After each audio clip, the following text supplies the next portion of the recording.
and life seems quite tough right now. You feel like you need a lot of grit, a lot of determination, a lot of resilience. 5 tips that have really helped me work through tough times recently.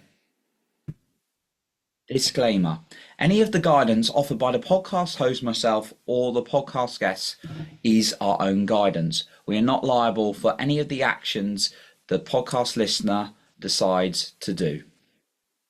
Now, for me, what is my story and what have been my challenges? Well, I experienced a lot of grief from a young age. And I'm not saying like no one else has gone through what I have, like everyone goes through different things. I experienced a derealization when I was in my early teens, which was not nice. I used to have panic attacks in rooms. Struggled a lot with self-esteem through my life. That's why I created my other podcast. I really talked through how I've worked through quite a lot of that and confidence. And I just didn't feel good about myself, and a lot of negative self-talk, struggled at school at certain points and brought down. And then through a lot of my late teens and 20s, heavy drinking, even my early 30s, right? Something I worked through, to this recent age. And really, I know it's really hard to reach out for help as a man. And particularly when you're a high performer and you have a reputation and all these kind of things. I share things with my girlfriend to a degree, but I like to have like a therapist. I like to have people I can depend on. Fortunately, I'm fortunate enough to have a dad and reach out to him and people close to me as well. But yeah,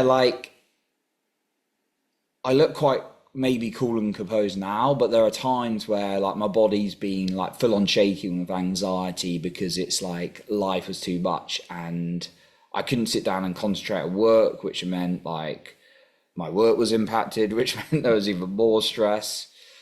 I've been in places where I've been so hurt in dating and relationships with women, and that's really impacted me and, gone into very dark places. I've just been in times where I didn't even want to get out of bed. So I've definitely had my fair share. And over the years, I've done a lot of experimentation with different types of like brain health supplements, like breath work. I got certified in that, had a big impact on me. I've had things like exercise being obviously really good for me and hang out with the guys. Cutting out drinking for long periods of time has helped me. But yeah, I'm not going to sit here and pretend I've got it all figured out. I've just been a man who's still going to be on this journey. He's still going to have tough days after this. And yeah, I just want to be as real as possible, but also talk about how things have worked well for me and what I've overcome. Already, it's just a space of men to talk about men's mental health really on here. So I want to give 5 tips that have really helped me. I wrote a blog on this the other day, so I decided to talk about it. Number 1 is energy. In terms of your physical energy, this is without a doubt, without this, I feel like everything crumbles down for me personally.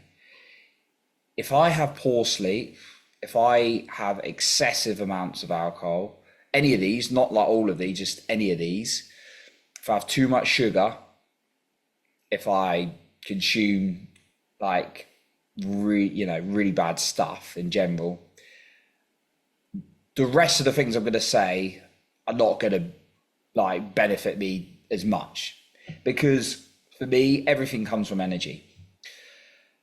So when I'm eating, right, and it's not about being perfect, you're going to lose a bit of sleep here and there from travel and stuff, you're going to have the odd drink, people cut it out, which is great at the moment, which is great, to do that. You may have the odd snack, you may lose a bit of sleep, all these kind of things. Yeah, I get it. That it's like being really precious over your physical health, because I found in my experience, when I've been doing the mindset work, journaling, writing down, saying good affirmations, all that kind of stuff, taking actions to help my life, and I've neglected sleep or my diet's bad, my mental health is not good, right? And I notice it. I'm going to be very honest with you. I've been in a place where I drunk excessively. I didn't get any sleep, and I was almost like I was getting suicidal ideation after that, because I like the depression for me is really, really strong. It's like activated quite intensely by those things. And then it's like a week later, looked after myself, got my rest, ate well, exercise, really happy with life. Crazy, right? How you get that quick? I'm not saying, by the way, anything I say is not a one size fits all. It's just like, take what you find useful or someone you know would find useful, right? I'm not saying like, there's people with serious mental illnesses, like borderline personality disorder or schizophrenia. Like, I'm not saying like, oh, a good night's rest and, a good diet and it's going to, I'm not 100% not saying that, but I'm saying physical health for me is foundational to my mental health. Number 2, somatic expression, right, is really, really key. So talking therapy is great. I got an appointment with my therapist in the coming week. Actually, when this is out, I would have had that session. And that's great. It's amazing. Get the thoughts out of the head. Definitely get the thoughts on paper, 100%. But for me, if I don't release the stuff in my body, then it gets stored up and it can create, like, I've felt ill before from it, or it creates more and more tension. I went through a really hard dating setback. It wasn't a breakup, but this was like a year and a half ago before I met my beautiful, wonderful, amazing girlfriend that I'm blessed to be with now. And I remember like it hit me so hard that I was like multiple times a day, like having to scream into a pillow and punch stuff, not people or not like break stuff or anything like that, but like release things so much. And it really helped. And honestly, allow myself to cry when I could. Not all day, every day. And I don't like cry in front of people or things like that. I mean, that's okay if you do from time to time. But it was like somatic expression, breath work is a huge one for me. It really allows the emotions to come out. Think about it. Young children, when they're upset, what they do? They're screaming, they're kicking all over the place. Now, yes, it can get a little bit irritating. And our children are awesome, by the way. I think they're epic. Now, of course, like you could get a bit annoyed if you're their parent or someone around and it's going on for ages, right? But it's really good to release from the body. Now, as adults, we're not going to do that, but you can do it in private. And it actually really allows the nervous system to calm down. So I found that as being really helpful for me. Number 3, psychology, the words and pictures in your head. So paying attention to, are you thinking positive thoughts, like in terms of the words and the pictures? And the thoughts are just through words and pictures. Because if you're thinking like, the worst case scenario, either an image or some words, that's going to impact how you feel. But if you're thinking positive images, positive words, you're going to feel better, right? So you might be saying, well, that sounds a bit simple. It is simple, but it's not easy.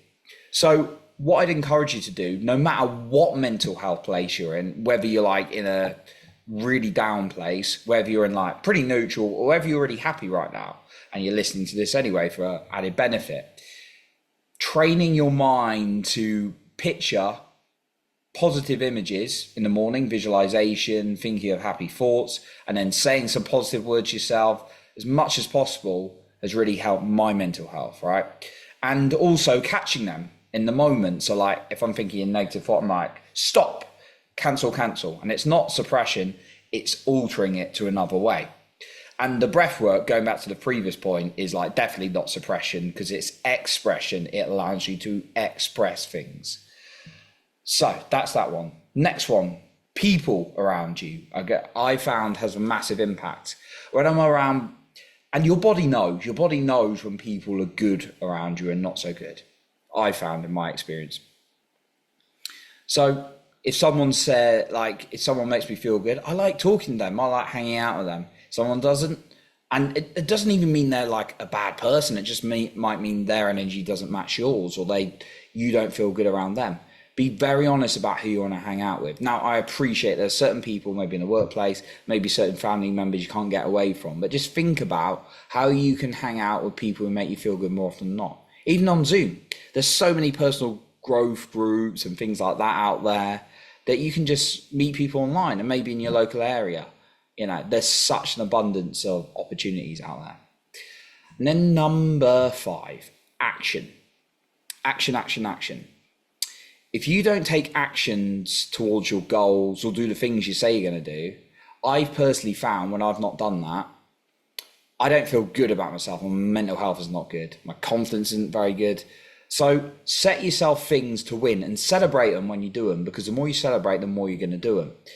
So if you're like, I've been in a place, honestly, and I remember like listening to Brendan Bouchard when I was listening to this on a run, and I got myself onto a run, which was a massive win. I didn't want to get out of bed because I felt so dark. And this was even like a year and a half ago. And I was like, I'm in a really dark place. I don't feel good about my life. All these kind of things, right? And then I was like, I just got it. I remember listening to like some Brendan Bouchard stuff, and his guidance was, by the way, Brendan Bouchard's one of the top high performance coaches on the planet. And I remember it was just like, getting up and having a shower can be a win. Getting out and walking to the coffee shop is a win.